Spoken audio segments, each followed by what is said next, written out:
Welcome to Rise and Thrive Women, journeying from surviving to thriving after abuse. We're your hosts, Susie and Heather, and we're so honored you're here. If you've experienced the heartache of toxic relationships, you know that feeling of being lost, broken, and unsure of where to turn next. And this podcast is for you. We're here to inspire, educate, and empower women like you, no matter where you are in your healing journey. Together, we will challenge the misconceptions surrounding domestic abuse, explore practical solutions, and listen to incredible survivor stories that remind us all that there is a brighter, better future waiting for you. It's time to rise, thrive, and choose yourself. Let's begin this healing journey together. So today we are going to talk about a popular topic right now known as coercive control. We want to talk about what it is, how it works, and how you can recognize it if you've been affected by it. Or if you're questioning whether or not you've been in a relationship or are in a relationship where you feel like you're being controlled, tune in because we are going to share a lot more. And then also, there are so many survivors that don't realize that they were being abused because of coercive control, because it doesn't leave bruises. But it can be just as damaging as physical abuse, sometimes worse. And I'm not saying that to minimize anyone who has experienced physical abuse.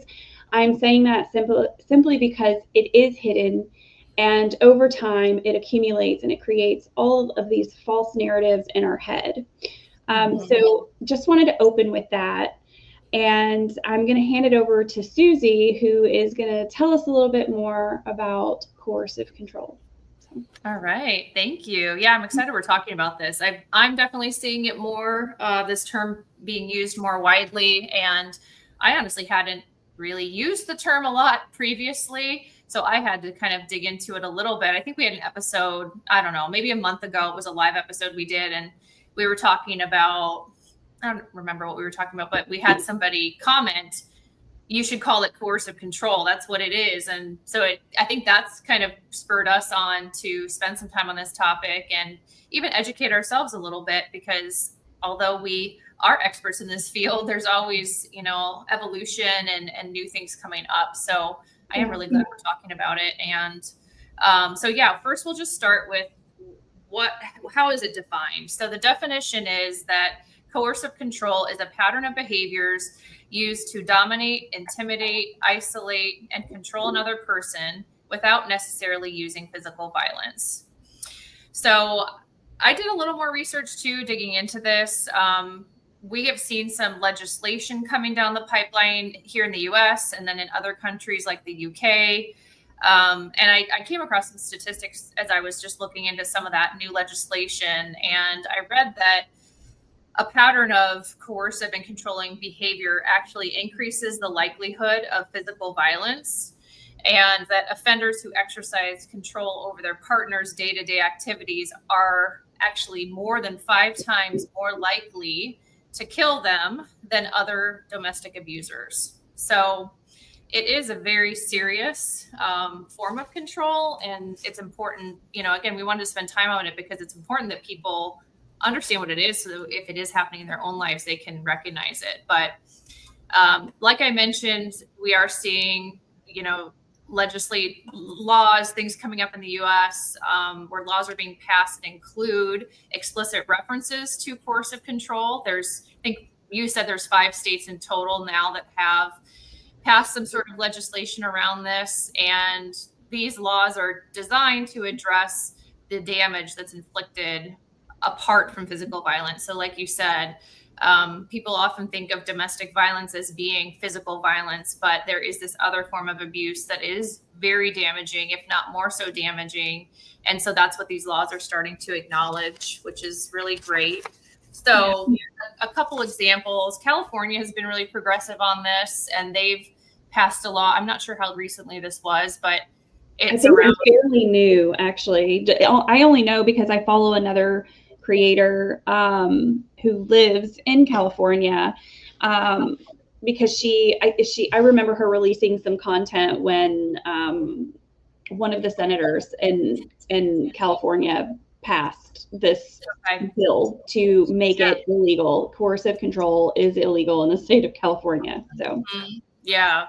So part of their law includes what's called a rebuttal presumption that awarding child custody to someone who has perpetuated coercive control is considered to be detrimental to the best interests of the child. So this means ultimately in California that the responsibility falls on the coercively controlling person and their attorney to prove that they're a safe parent to receive shared child custody. So that's a huge step. And then Connecticut has a similar law. Their law essentially guides judges to include coercive control and considering the best interests of the child in custody deliberations. So it's promising to see that it's coming up and there's some laws being passed around it, and specifically to child custody, because most often, or I guess historically, control, emotional abuse, domestic violence, those things aren't considered in the family court system. So that's a huge step forward, I think. So those are just a couple of things that are happening in the U.S. That we're now kind of going to be keeping track of. So all things that are important. I will say that just on the whole legal topic,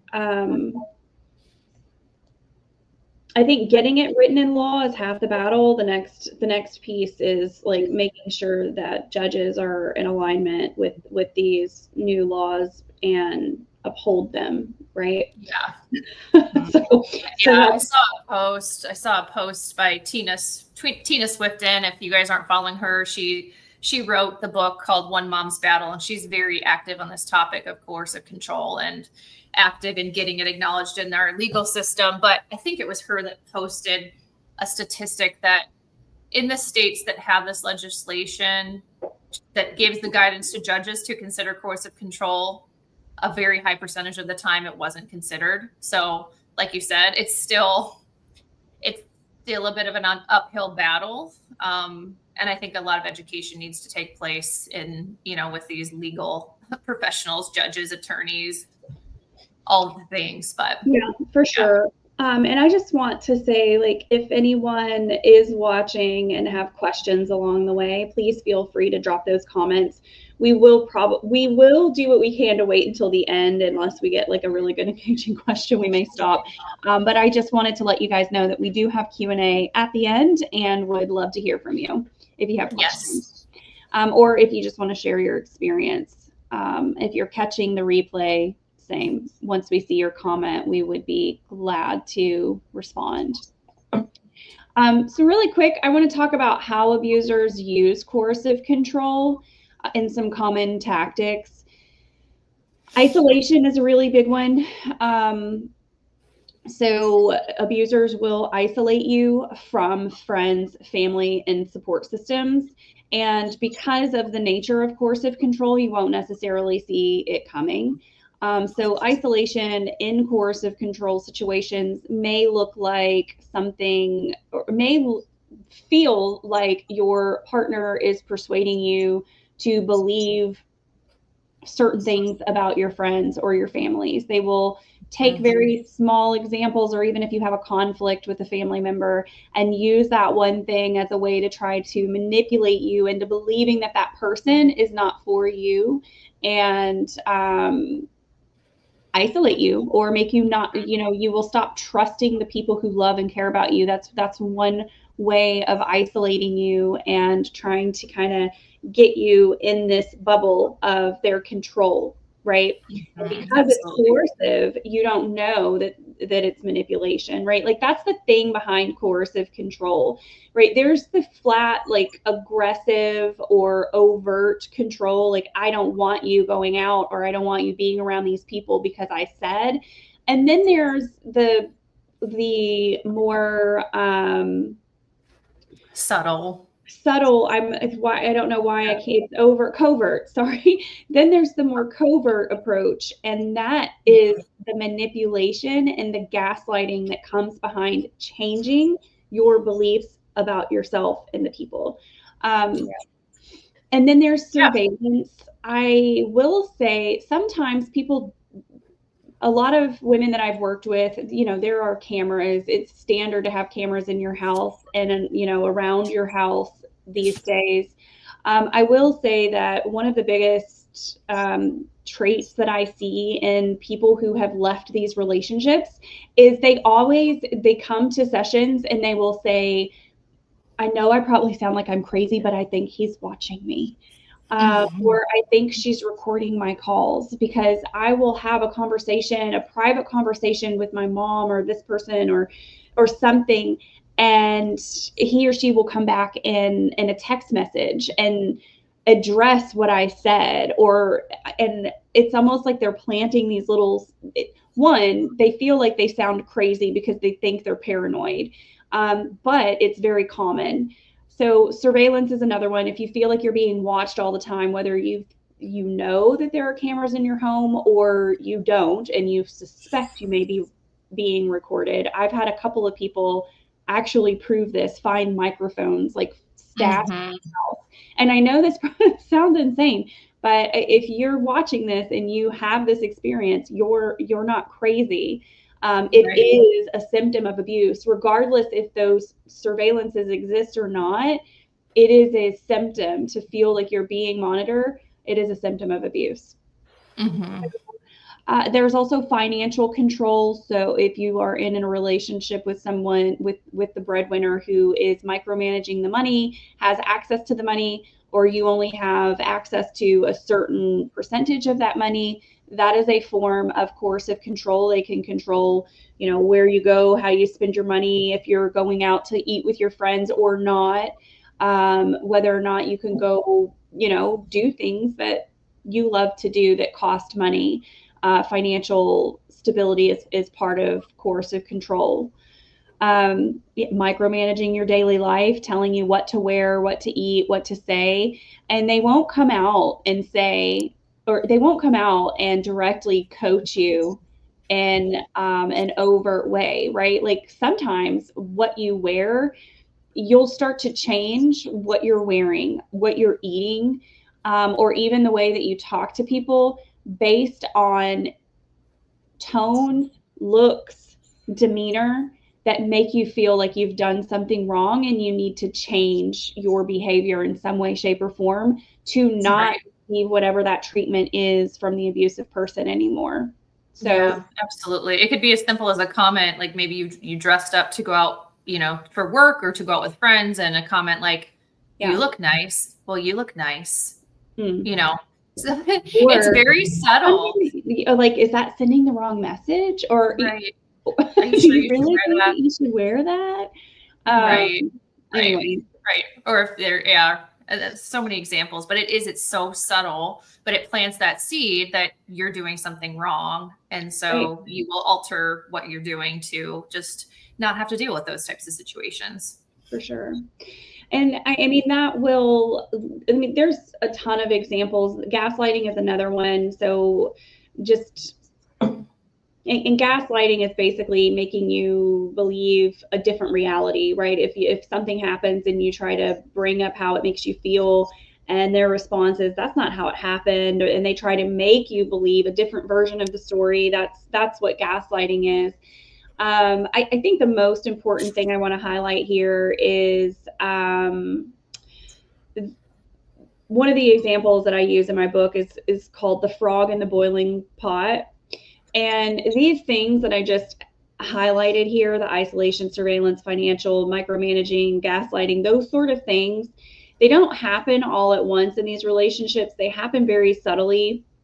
And so, like, using the example of the frog in the boiling pot, the theory is if you put a frog in a pot of boiling water, it's smart enough to know this is too hot, I need to jump out, save my life. But if you put a frog in a bucket of, or a pot of room temperature water and very slowly turn up the heat, the frog will acclimate to the heat in the water, even though the temperature gets dangerous. Eventually, the frog will die laying in the pot because it doesn't realize that the temperature is rising.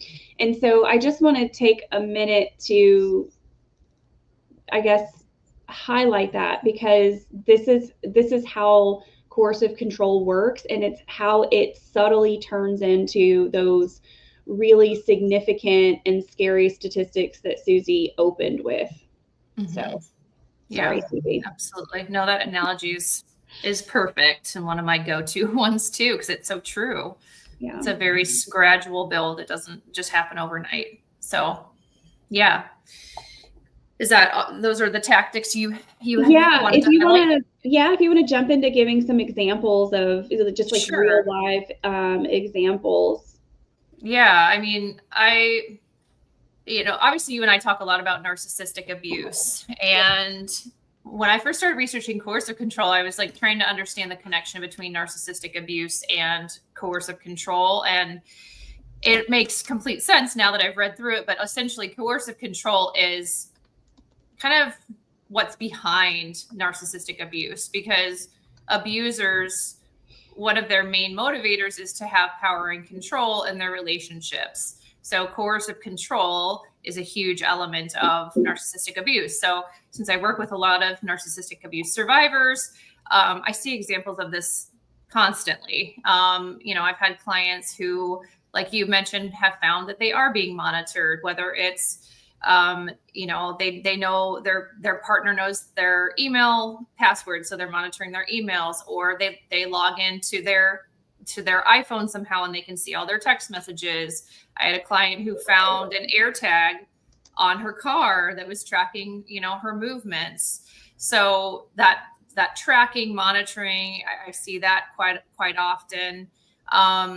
The isolation is typically like something my clients are experiencing, whether it's like you mentioned, just that, subtly discouraging people or the partner from having outside relationships, to even more overt, tactics of just just flat out not allowing the person to leave the house or to see their family, and to have those relationships.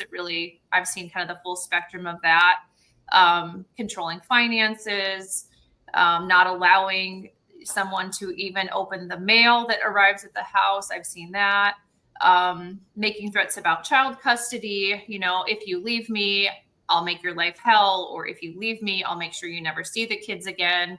All of these things are examples I've seen, and ultimately are what make it really difficult for people to leave. So I'd say the last one is a big one. Which one was that? The child, like threats of child custody and things like that. Yeah, absolutely. Yeah.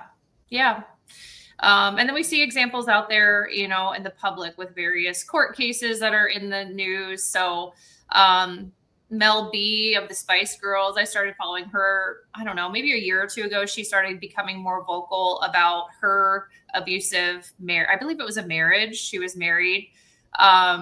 She described, this coercive control as making her feel like she was going crazy, just due to the gaslighting tactics she was experiencing from her ex. She said that her ex would move objects around the house, and when she couldn't find them, he would blame her for it, and just make her feel like she was literally losing her mind. So she's been really vocal about it. I'm expecting with the P. Diddy case, coercive control is a huge element of that, but I don't know. It'll be interesting to see if it comes up in the court proceedings or not.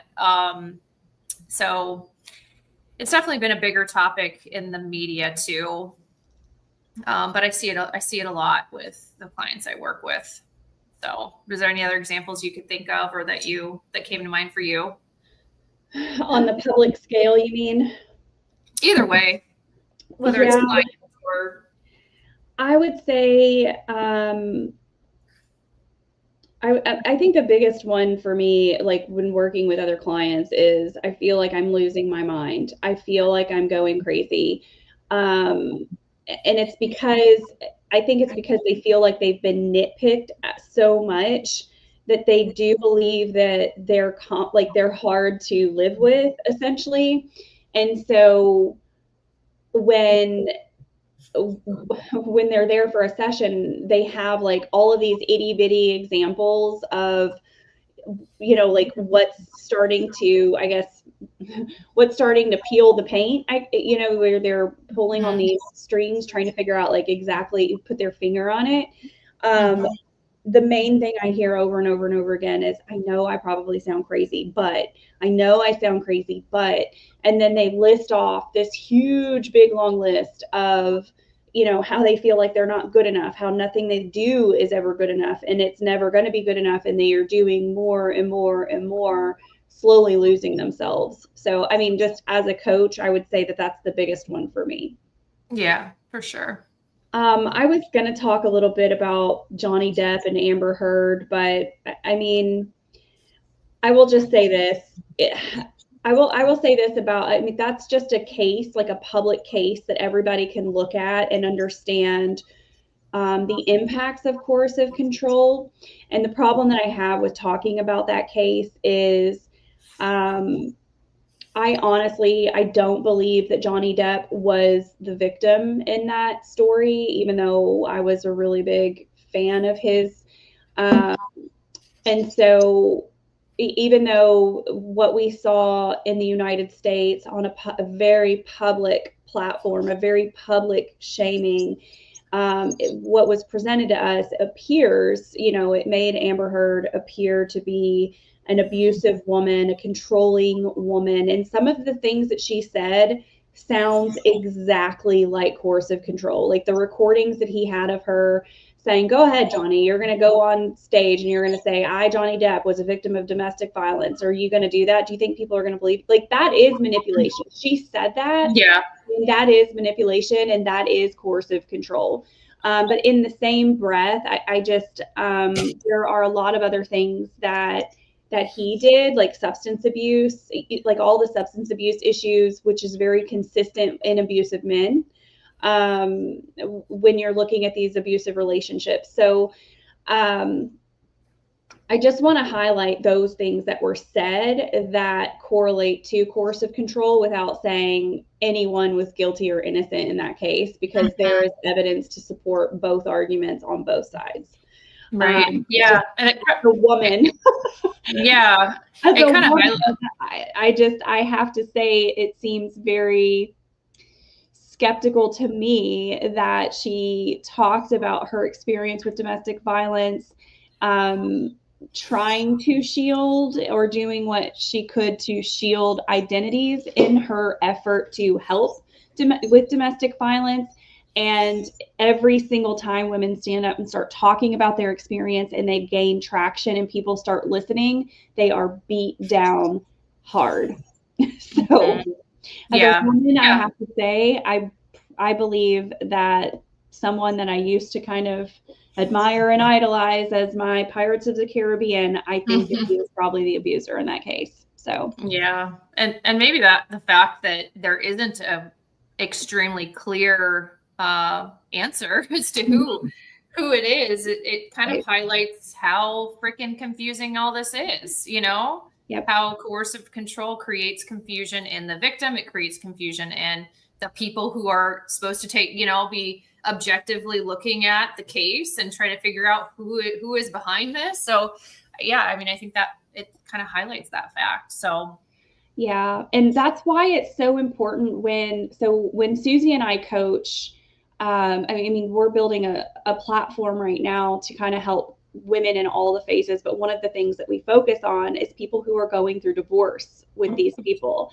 And so that's really why it's very important for you to try to regulate your emotions if you're having to deal with them one-on-one or communicate with them, because your objective in that whole in the whole case, like if you're going through this, your objective is to prove your case, right? Prove your case to the judge, and whose opinion is going to ultimately decide where your children are going, and if you have children, and who's right and who's wrong. And so that's why it's also very important for you to understand this.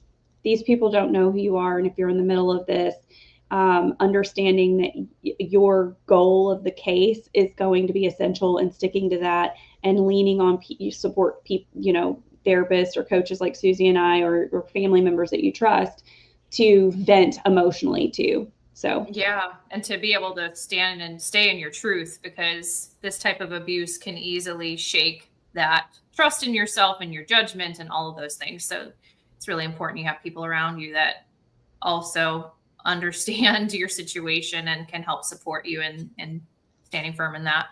So Yeah. Really quick, if you feel like, and we do have a couple comments on my Instagram page, I will get back to you at the end. If you guys are interested, please feel free to ask questions or give examples of your own. We're going to circle back to those here in a second. But I wanted to give you guys some areas or ways to identify whether or not you've experienced it or are experienced it. The first one is feeling like you're walking on eggshells, right? If you feel like you are walking on eggshells in an abuse, or sorry, I don't want to say in an abusive relationship. If you're in a relationship with someone and you feel like every time anything you're doing is you're going to make, rock the boat, that is an indication that you might be experiencing coercive control from your partner. Because you're afraid of, just being yourself in their presence, because being yourself or doing things in your way is going to irritate the other person.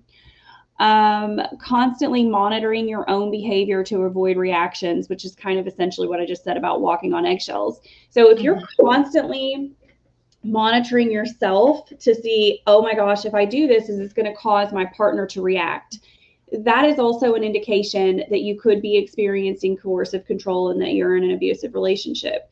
That is something that every single victim suffers from and don't realize it. If you're constantly like feeling nervous or jittery, that if you take too long at the gas station to get gas, that you're going to be berated when you get home, or you're going to get your mileage checked to see if you're telling the truth.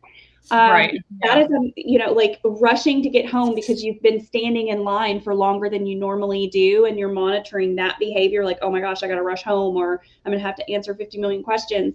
That is an indication that you are you're experiencing coercive control. That's just one example. If you have any other questions or examples that you're curious about, please drop them in the comments and we will respond. Yeah, absolutely. All right. Are we moving on to if you want to talk a little bit about why it's so hard to leave, Susie? Yes. So we talk about this a lot when it comes to narcissistic abuse. So I think a lot of the things we've talked about there, marry up with this topic too. But coercive control, all these examples that we've talked about, whether it's isolation from family or friends, where you get to the point where you're completely closed yourself off from your support system, that makes it difficult to leave. If you are made to become financially dependent on that person, where maybe you don't have access to bank accounts, you don't have your own money, you've left your job to take care of the kids and the family. Financial dependency can be a big barrier to leaving. The fear, like we talked about, especially if you share children and there's threats about child custody and what will happen if you do decide to leave. That fear keeps us stuck as well. And overall, just, this type of abuse, there's a very hot and cold nature to it, just like narcissistic abuse, where things aren't bad all the time. It's a cycle where, there's times when things are good in the relationship. You're getting treated well, but then ultimately, the cycle will continue and repeat itself, where things essentially will become bad again and the abuse will kind of be reignited. So that cycle creates a trauma bond. We've spent some time talking about that. We have other videos about the trauma bond, but that trauma bond keeps us stuck as well, because you hold out for those good moments and you hope when you're in them that it's never going to get bad again. So naturally you stay thinking, okay, maybe that was the last time. Maybe they have changed this time and things are going to be okay. So we stay stuck in that vicious cycle. So those are just a few reasons why it's so hard to leave.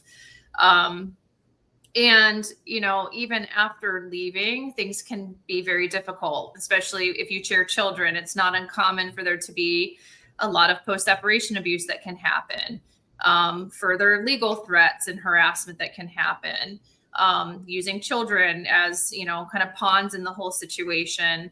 Again, just to maintain that power and control. So unfortunately, I don't want to discourage anyone from leaving these types of situations.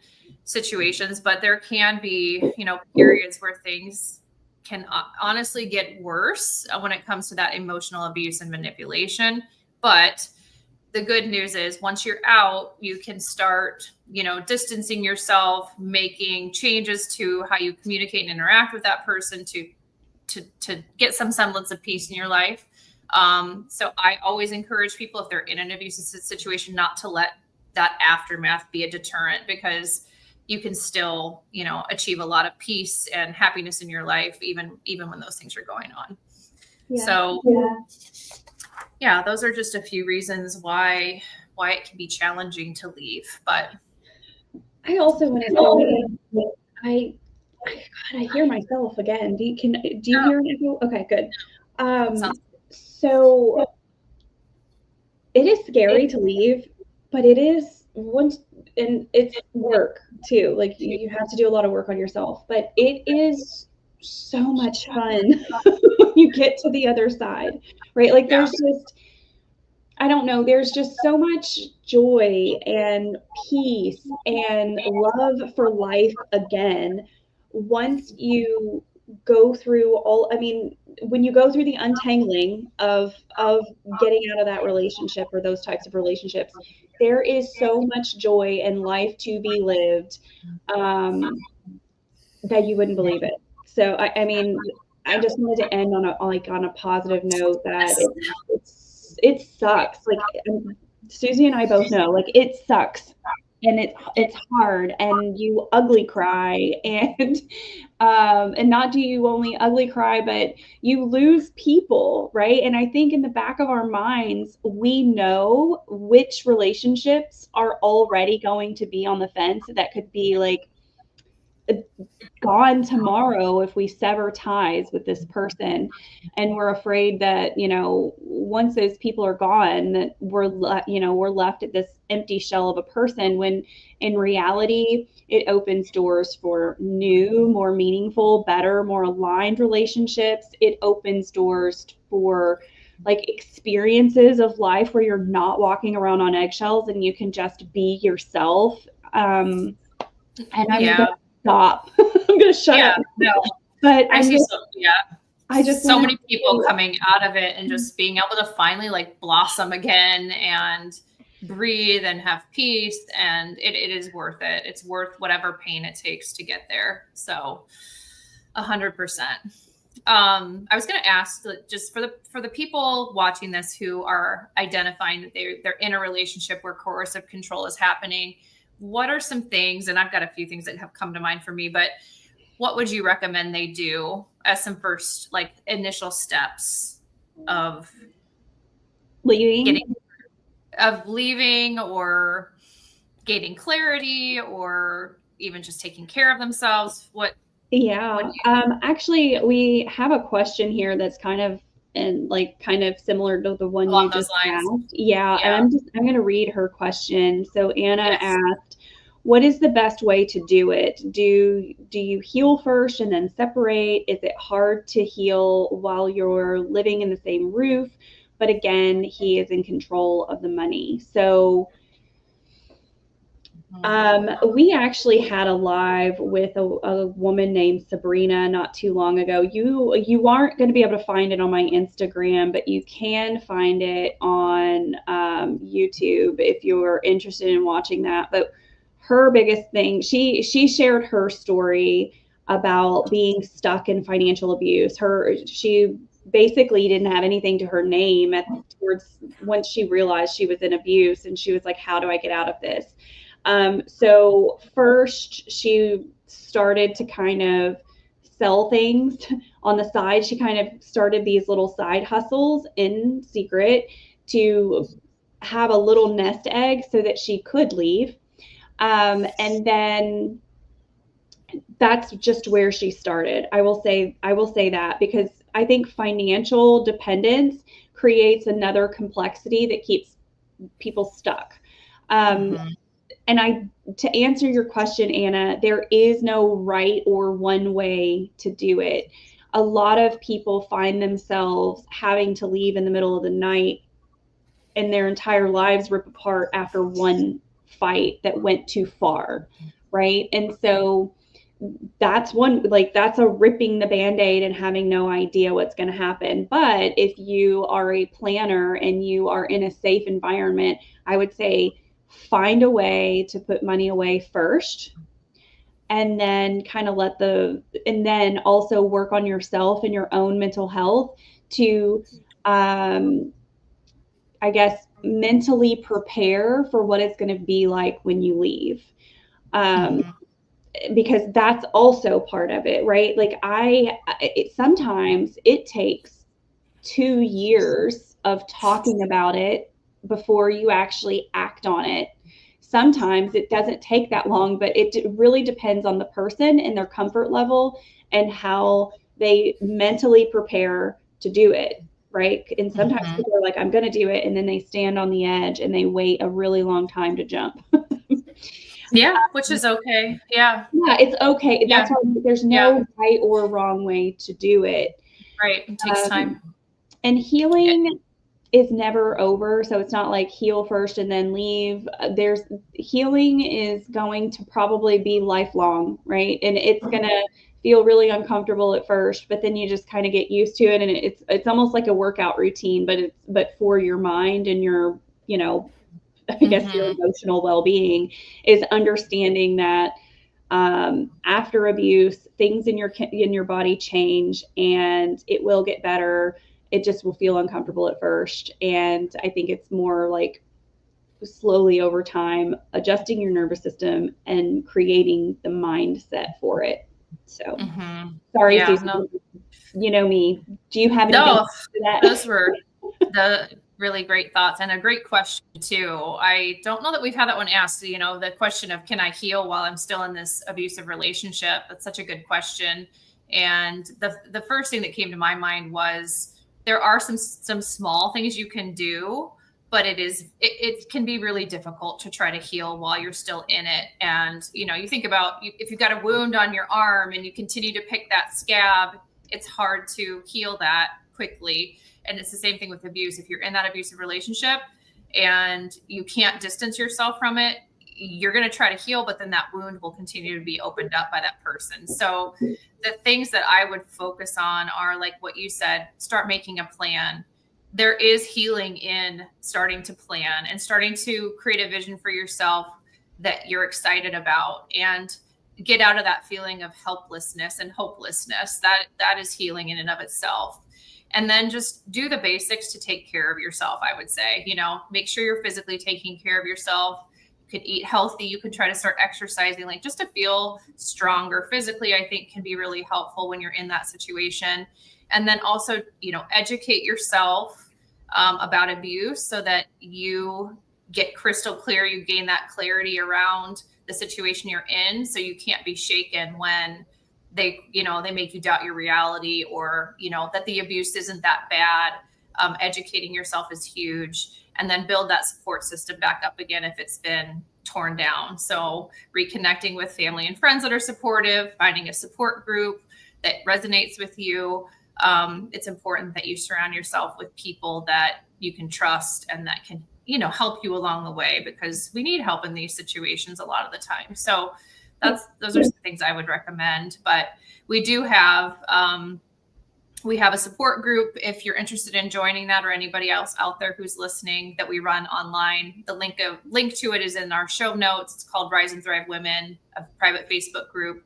And then we're also, like Heather mentioned early on, we're kicking off a membership really soon that's going to have a lot of resources, training materials. We're going to be running support groups in there twice a month. And is it Amy that asked that question? Anna. Yeah, Amy is joining. She's in our Facebook group. Okay. And she did join, but I'm so glad you mentioned it. Finish your story. Anna is still listening, and this is actually, Okay.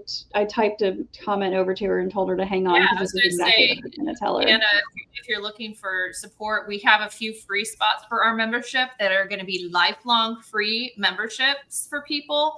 We have a total of 10 we're giving away. So grab a hold of that if you want, Yeah. and we can help support you. You'll have access to Heather and I in there. We'll have a kickoff call with you. We'd love to support you if that's something that you're looking for. So Right.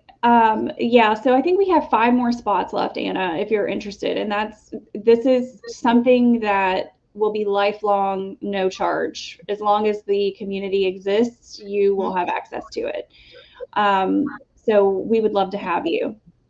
Oh yeah, so you're on Instagram. If you go over to, so go into my bio on Instagram, Anna, there's a link to the Facebook group. And if you just join there, um, I will send you a link to the actual school community that we're offering for free. There's going to be a course in there that's great for you that Susie just finished. We're uploading now because I think your materials that you created, Susie, would be better suited for her. And then we have bi-weekly group calls starting the end of this month. Oh my God, it's already May. Yeah, It's mid-May, mid to end of May. Yeah. Yeah. So go join Facebook, and then we will get you all the information you need from there. Yeah, you can private message us if you just want to do that once you get in there, and we'll send you the information. Did we have any other questions to wrap up with? We had some, and then Ramona's, if you're still watching, I don't have Facebook. He monitors. Okay, can you do me a favor? Can you send me a message on Instagram? We will need your email so that we can send you a link to the community. So if you could just send me your email, whatever one isn't monitored, and we will send you a link to the community. You don't have to have Facebook to get to the community. We just haven't opened it to everybody yet. Right. So that's the reason I'm asking. So just send me a message, and as soon as it's available, I will put your name down as a spot. And now, Susie, we have 4 spots that are available. Yay! Yay! Can't wait to meet you, ladies. Awesome. And then Ramona, she said, keep trying to add you. It won't let me. That's strange. So Ramona's, do you mean you're trying to add me on Instagram, or you're trying to go to the link in? That's interesting. I wonder if she can't get to, can you not get to the Facebook group? You're welcome, Anna. Anna said, thank you, ladies. You're welcome, Anna. Hang in there. Yeah. Facebook. Okay. Can you also, Ramonas, can you also send me a message on Instagram here, and I will try to get that link over to you. So it looks like we have 3 instead of 4. We have 3 more spots now, Susie. Okay. Woo, all right. Yay. We're so excited to have you ladies in there. Oh, it won't let her send me a message. Okay. All right. Here's what I'm going to do. I am going to give you my email. Strong.net. So if you could send me an email, it's heather@heartstrong.net. I will try to, I think she may be trying to send me a friend request on Facebook. My Heather Hart profile is locked if we don't have friends in common. So I'm not sure if that's what it is or not, but you can feel free to reach out to me as well. Whatever's easier. I'm on Facebook too. Susie Wendell. Yep. I'll put your name in here too. Yeah. Either you can reach out to me or Susie. We'll get you there. Yes. I'm going to copy your usernames just in case so I don't lose them, because whenever I go offline, that's a good idea. You can follow up too if you don't hear from them. Okay, perfect. Here we go. No problems. Anyways, okay.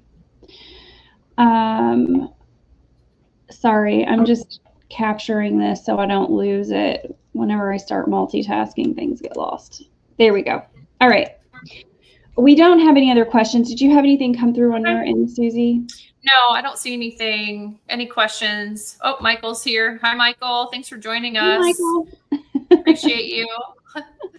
No, but no questions over on this end. So we can wrap up if you're ready. All right, good deal. Yeah. I feel like this is repetitive, but this is part of our closing. So join our free Facebook group. If you are watching this on YouTube, the link should be in the show notes, or my profile. I know Susie always links it down in her notes. Yeah. You can also drop a comment if you're catching this in the replay, and one of us will follow up with you. If you are watching this on Instagram, it's in my bio. If you in my link tree, there's a link to the Facebook group, where we continue these conversations, offer support, and connect with others healing from narcissistic abuse and coercive control.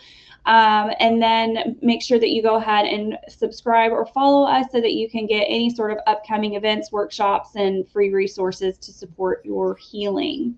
Thank you all so much for joining. I can't tell you how much I appreciate it.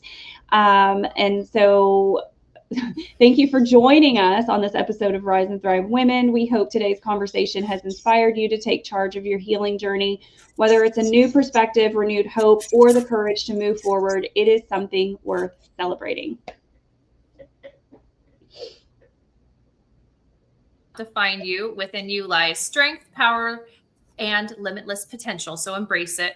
Trust and follow your intuition with courage. Be bold, be brave, and always trust yourself. Until we meet again, take care, rise above, and thrive. You've got this. Bye, everyone. Bye, everybody. Thanks, Heather. Bye.